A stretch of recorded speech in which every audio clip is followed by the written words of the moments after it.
ce que c'est qu'être nationaliste en Picardie. Chauny, une commune sans histoire. Théâtre pourtant de tensions raciales exacerbées. 21 octobre 2009. Une bagarre éclate entre skinheads d'extrême droite et adolescents antifascistes. Des coups de poing, des coups de pied, d'autres intervenants arrivent et là ça commence à monter en puissance. Il y a des armes blanches, des couteaux, il y a des barres de fer. Les haines se cristallisent. La violence est omniprésente. Les individus qui étaient mêlés à cette bagarre, à cette rixe, ont gardé, j'allais dire, un petit peu leur rancœur. Pendant plusieurs semaines de l'automne 2009, à la gare routière, les deux clans se défient, se provoquent. Seule la présence de 40 gendarmes permet d'éviter le pire. Il était donc tout à fait naturel que la gendarmerie soit régulièrement présente, à la fois pour empêcher que ces provocations entre jeunes n'aboutissent à des différends beaucoup plus graves, et aussi pour permettre de faire retomber la pression sur le Chaunois. Des skinheads dans une banale petite ville de province où la population immigrée atteint à peine 4%, 2 fois moins que la moyenne nationale.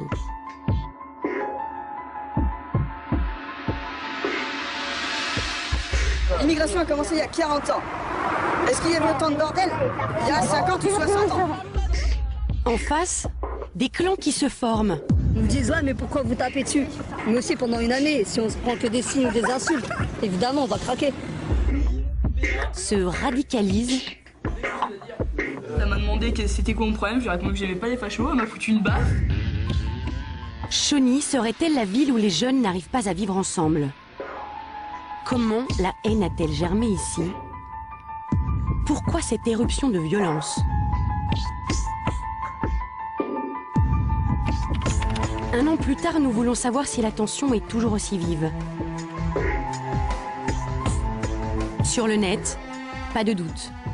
Des jeunes skinheads chaunois se lâchent.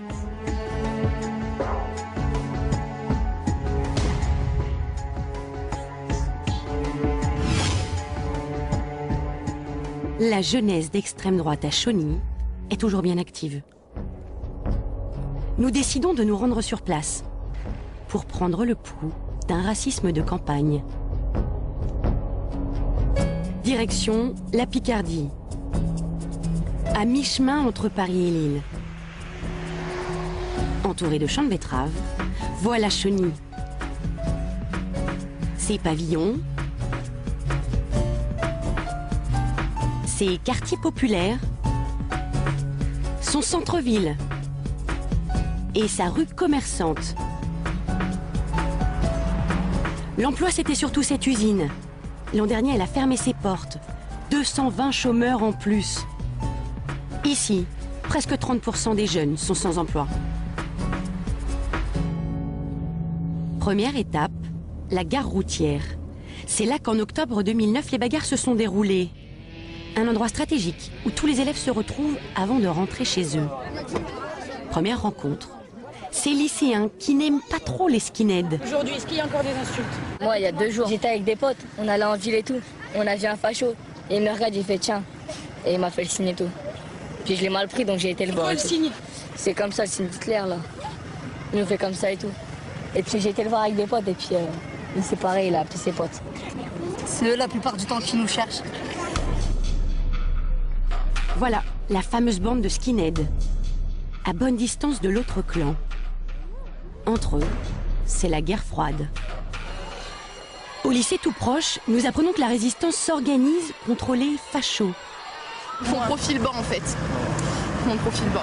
Vu qu'il y a de plus en plus de Redskins. C'est quoi Redskin? Redskin, c'est la marque opposée à facho. C'est ceux qui revendiquent,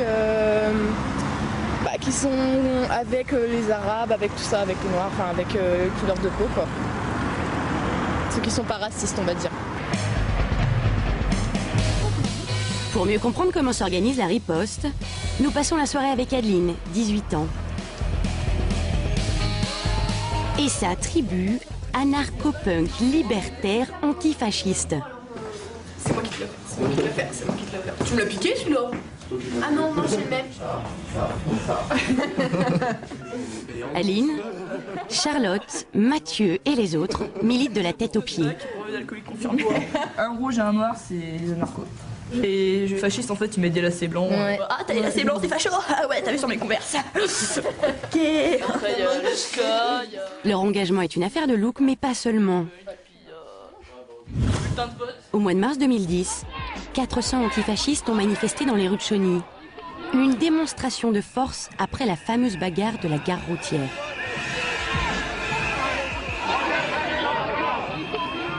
Est-ce que les événements l'année dernière, ça vous a quand même, vous tous, ouvert les yeux?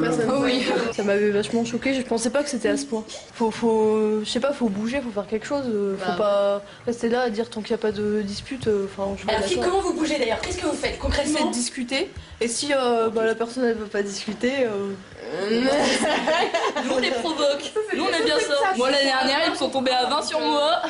Il y a eu. Je me suis pris 2 baffes dans la gueule. On va dire qu'il y a une meuf qui habite par ici et son père est un actionnaire du Front National. Et donc en fait elle m'a demandé c'était quoi mon problème. Je lui ai répondu que j'aimais pas les fachos. Elle m'a foutu une baffe. Heureusement que son frère était là parce que je crois que sinon à mon avis elle serait en train de faire peinture murale. Elle serait en train de faire l'égyptienne contre la grille je pense. Oui, parce qu'en fait elle c'est le camionneur du groupe. Sans commentaire. Dans les deux camps, on n'hésite donc pas à sortir les poings.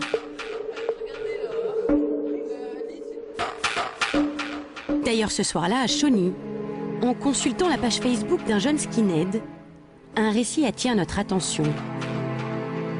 Il a été écrit il y a à peine 1 heure.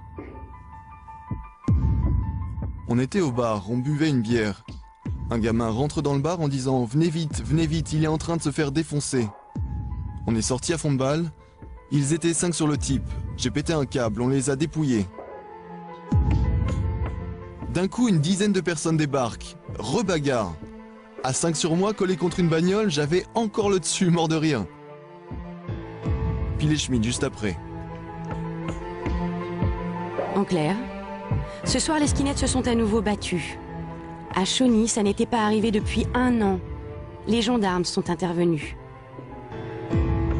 On a eu une succession de 3 bagarres qui se sont échelonnées au cours de la soirée, avec les mêmes personnes qui revenaient au contact, qui décident d'en découdre, qui se séparent, qui se recherchent un petit peu dans un cycle de provocation montée en puissance. On est revenu à un niveau d'intensité que nous n'avions pas connu depuis la montée en puissance de la fin de l'année 2009, c'est-à-dire ces événements qui ont émaillé le dernier trimestre de l'année 2009. Le lendemain de la bagarre, 3 garçons et 2 filles de la mouvance skinhead sont convoqués à la gendarmerie.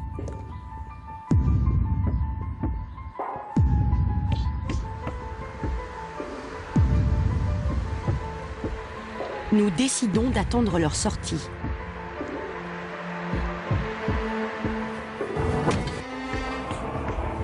Deux heures plus tard.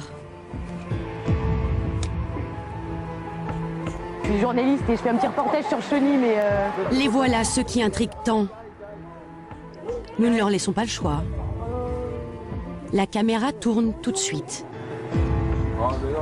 Et on voulait juste savoir comment ça s'était passé, parce que vous étiez un peu fait agresser hier, et du coup... C'est la routine. Ouais, c'est la routine. La routine? Ouais. Ça arrive souvent? Ouais, tout le temps.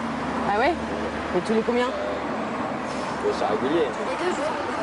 Tous les 2 jours? Non, je sais pas, aussi c'est régulier. De toute façon, maintenant, c'est pas compliqué, c'est où on est nationaliste, où on est... avec les autres. Avec quoi? Avec les...